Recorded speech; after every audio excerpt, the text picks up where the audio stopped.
اعوذ باللہ من الشیطان الرجیم بسم اللہ الرحمن الرحیم اللہم صلی علی محمد نبی الامی و آلہ وبارک وسلم۔ آج کا ہمارا موضوع اللہ کے دوستوں کے بارے میں ہے، جن کے بارے میں اللہ تعالیٰ نے قرآن حکیم میں ارشاد فرمایا، الا ان اولیاء اللہ لا خوف علیہم ولا هم یحزنون، کہ میرے وہ بندے جن کو نہ ہی کوئی خوف ہوگا اور نہ ہی وہ کوئی غم کھائیں گے۔ مثنوی شریف میں مولا روم نے کہ یہ ایک جگہ اللہ کے بندوں کا ذکر فرمایا ہے۔ مولا روم لکھتے ہیں، اند کے جنبش بکن ہم چوں جنی تاب بخشندت حواس نور بین، فرماتے ہیں ماں کے پیٹ میں بچہ کی طرح تھوڑی سی حرکت کر تاکہ تجھے بھی نور دیکھنے والے حواس عطا کر دیے جائیں۔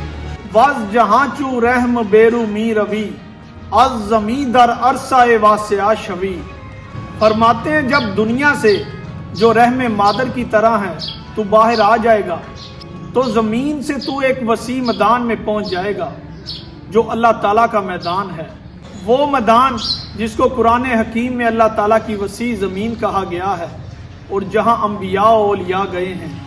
اور وہاں موجود پودا کبھی خشک نہیں ہوتا بلکہ ہمیشہ تر و تازہ رہتا ہے۔ آگے چل کے مولا روم ایک سست اور تھکے ہوئے انسان سے ہم کلام ہوتے ہیں کہ اے انسان، اس وقت تو اپنے کاندھوں پر بہت سا مادی بوجھ اٹھائے ہوئے ہے۔ اگر اس چیز کا مشاہدہ کرنا ہو تو اپنی حالت کو نیند میں دیکھ۔ نیند کے وقت تو کس قدر آرام میں ہوتا ہے، کیونکہ اس وقت تو سویا ہوتا ہے اور تیرا دماغ اپنے تمام تر احساسات سے خالی ہوتا ہے۔ آگے چل کے مولا روم اولیاء اللہ کی نشاندگی فرماتے ہیں کہ ان کا انداز زندگی کس طرح کا ہوتا ہے۔ اولیاء اصحاب کہف اندے انود در قیام و در تقلب ہم رکود،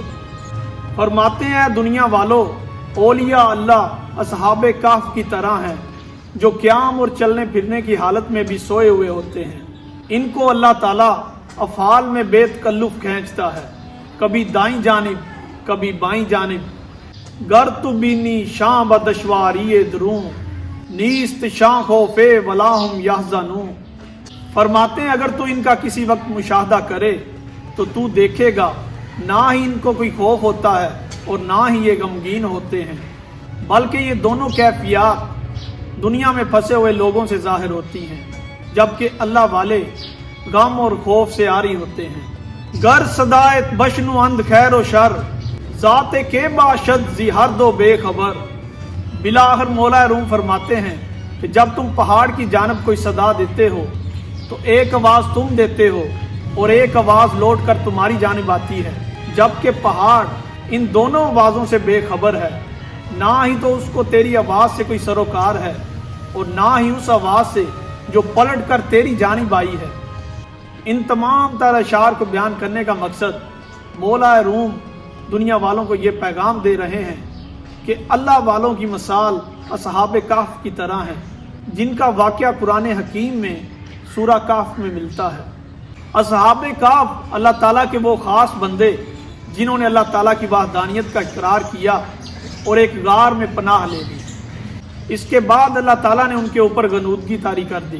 قرآن حکیم سے ہمیں یہ تفصیل ملتی ہے کہ اللہ تعالیٰ ارشاد فرماتے ہیں کہ ہم ہی ہیں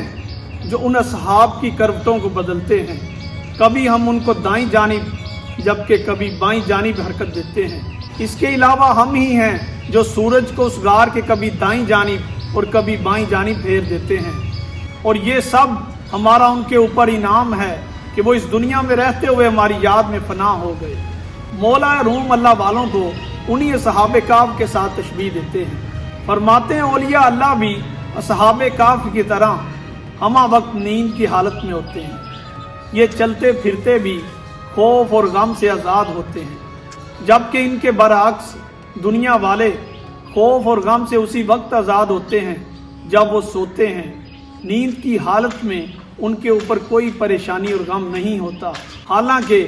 جب وہ نیند سے بیدار ہوتے ہیں تو وہ دوبارہ اس دنیا کی پریشانیوں میں گم ہو جاتے ہیں، جبکہ اللہ والے ہمہ وقت لا خوف علیہم ولا هم یحزنون کے مقام پر فائز ہوتے ہیں۔